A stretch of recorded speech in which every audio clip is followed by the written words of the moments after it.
तुम्हाला काय वाटतं? तुम्हाला वाटतंय का की हा नेकलेस तारिणीने घेतला असेल? हो. मग आपल्याला तारिणीच्या रूमची झडती घ्यावी लागेल. आणि जर नेकलेस तिच्या रूम मध्ये सापडला तर तिला शिक्षा होईल. हे निशी, काय काय बोलतेस तू? बहीण आहे तुझी ती. तिच्या रूम मध्ये तपास करायला ती काय गुन्हेगार आहे का कोणी? दया पप्पा, बहीण आहे म्हणूनच बोलतेय. मला माहितीये तारिणी हे करू शकते. माहितीये ती कशी आहे ना हे मला चांगलंच माहितीये. आणि ती हे असलं काही करणार नाही यावर माझा पूर्ण विश्वास आहे. एवढा कॉन्फिडन्स आहे ना दया काका तुला? मग तारिणीची रूम चेक करायला काय प्रॉब्लेम आहे? बरोबर आहे. तिने जर नेकलेस घेतला नसेल तर तिने स्वतःच्या रूमचं दार स्वतःच उघडून द्यावं. अजिबात नाही. ती फक्त तारिणीची नाही तर माझी पण रूम आहे. आणि माझ्या रूम मध्ये अशी चोरासारखी तपासणी केलेलं मला आवडणार नाही. केदार, ठीक आहे. आपल्या खोलीची तपासणी करून ह्यांच्या सगळ्यांच्या मनाला जर शांती मिळणार असेल तर ठीक आहे ना? ठीक आहे, होऊ देत तुमच्या मनासारखं. बरोबर आहे.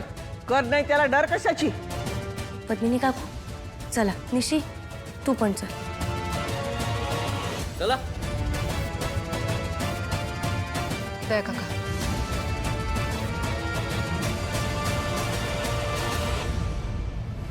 ईशा, हा त्या वरच्या कपड्यांमध्ये बघ ना जरा.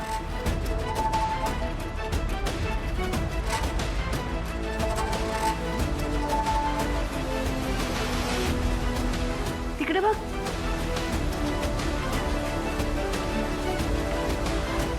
तारिणीच्या कपाटात काहीच नाहीये. बरं तू ये इथे, ये इथे बघूया.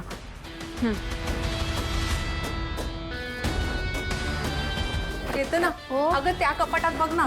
हो, बघते हा वहिनी. मुलीचा बाप म्हणून तुमच्या मनात काय चालू असेल हे कळतंय मला. दयानंदराव, नाही चुकीचं तर घडलंच आहे. म्हणूनच मला माफ करा. खरं सांगतोय. नाही हो, तुम्ही कशाला माफी मागताय? त्या तारिणीने चोरी केली आहे, तिथे मान्य करायला तयार नाहीये. बरोबर आईच्या वळणावर गेलीये पुरी. रेखा बास. काय चुकीचं बोलले मी? पद्मिनी ताई सुद्धा हेच बोलल्या ना? ऐकलं नाही तुम्ही? वेळेने ऐकलंय. त्याची उजळणी करायची काही गरज नाहीये. दयानंदराव, माझा तारिणीवर पूर्ण विश्वास आहे. मला ठाऊक आहे तिथे काही सापडणार नाहीये.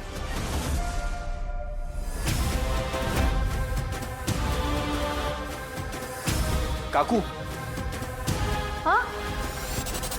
काय नाही, नीट हळुवारपणे बघा. म्हणजे बघते.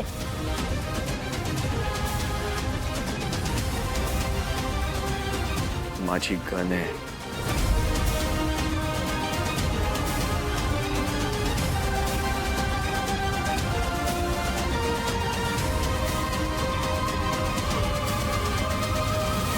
खाली कपडे आहेत ना तिथे. फक्त ते व्यवस्थित उघडून बघा. असं नको व्हायला नंतर की कपड्यांमध्ये नेकलेस लपवून ठेवला होता. हा हा, नीट बघते.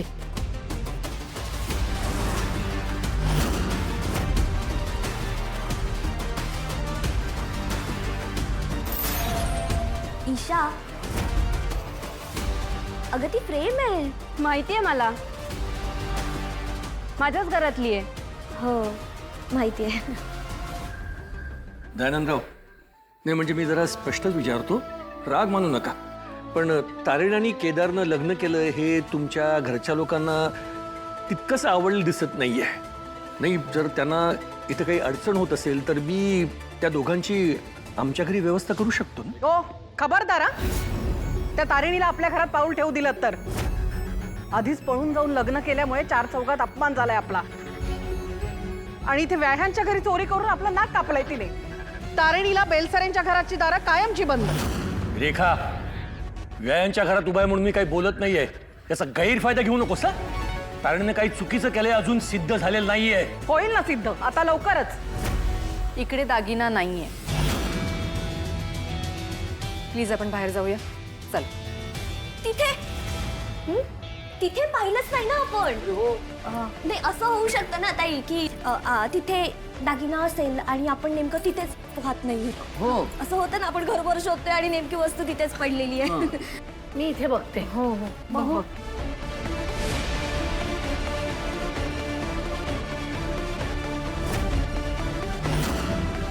आहे.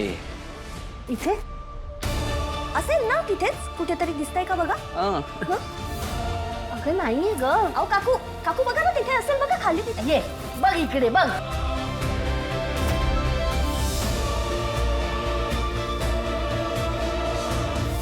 आहे का निशी? नाहीये. I told you all. Kedar आणि तारिणीच्या रूम मध्ये दागिना नाही. प्लीज आता आपण बाहेर जाऊया का प्लीज. केदार तारिणी नाही नाही, म्हणजे तुम्हाला अजून तपासणी करायची असेल तर तुम्ही करा. असं नको व्हायला की नंतर काहीतरी राहून गेलं. तुमच्या मनाचं समाधान होऊ दे. आणि आम्ही नाही घेतलाय खरंच तो नेकलेस. आम्ही चोर नाही होतो. चला पद्मिनी काकू, चेतना काकी. चला.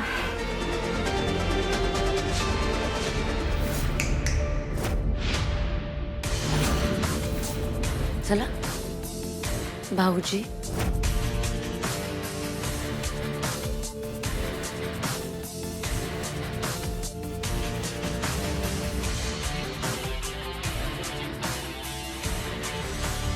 दया काका रूम मध्ये काहीच नाही सापडलं. सगळं शोधलं. आणि सापडणार नाही हे सुद्धा मला माहिती होतं. तारिणीने नेकलेस घेतला नाही, मग नेकलेस गेला कुठे? पद्मिनी काकू, नेकलेस घरीच असणार ना, घराच्या बाहेर तर कुठे जाणार नाही. हेच तर म्हणत होतो ना मी. पण तू माझं म्हणणं ऐकून घेशील तर ना. काय काय वाटत असेल त्यांना आता हे सगळं असं कळल्यावर. त्यांची लेक अशा सासरी आहे जिथे तिच्यावर चोरीचा आळ येतो, आरोप होतो. हे त्यांना कळल्यावर आता रात्री झोप तरी लागणार आहे का त्यांना? दया काका, आम्हा सगळ्यांच्या वतीने मी तुमची माफी मागते. आम्ही जे काही वागलो ते अत्यंत चुकीचं होतं. We are extremely sorry. Kedar, इथे आल्यापासून ना तेच ऐकतोय मी. बाळा तू नाही, तुम्ही अजून कोणकोणत्या गोष्टीसाठी सॉरी म्हणणार आहात ना, खरंच मला माहिती नाही मिस्टर खांडेकर. केदार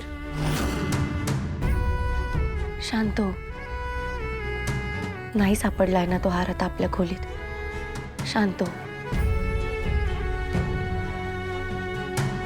आणि साहजिकच आहे, एवढी महागडी वस्तू जर घरातनं गायब झाली तर कोणालाही भीती आणि काळजी वाटेलच ना.